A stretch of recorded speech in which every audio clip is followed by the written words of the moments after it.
200 people hit, hurt, or even killed along train tracks in the D.C. area in just the past 3 years. And our News 4 I-team cameras caught some trespassers, pushing their luck. As Scott McFarland discovered, getting on top of those busy tracks is easier than you think. What you're about to see is technically a crime. A crime News 4 I-team cameras captured over and over again.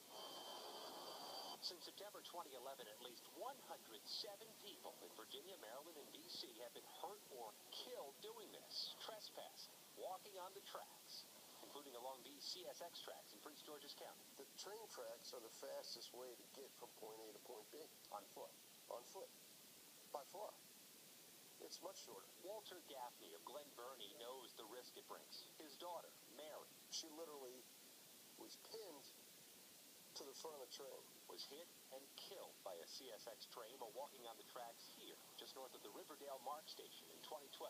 So my guess is she froze, it then threw her. Her neck was snapped. Walter keeps a wall of her photos and art, even her ashes, in a bedroom. A beautiful girl. Talented. Smart. But she isn't the only person hurt or killed walking near local railroad tracks in recent months. In fact, far from it.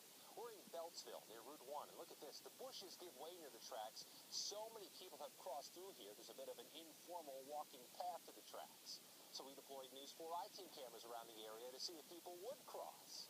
And they did, including this man. You concerned it might not be safe to be walking across those tracks? I go both ways. Been doing it for a while? Yeah.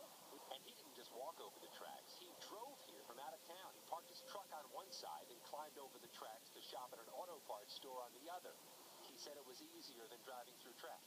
Do you have any concerns that the train might sneak out of nowhere and clip you? Well, they can be very quiet, and if you're not...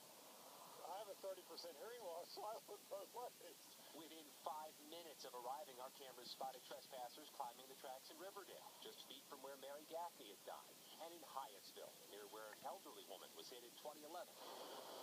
And in Beltsville, where Lourdes Gomez tried to cross in March, before she got hit by a CSX train, knocked out cold, broken bones, and her teeth knocked out. Sí, pero yo I knew that I was running a risk, she says. no habían frenes. But then she didn't see a no trespassing sign or any fences.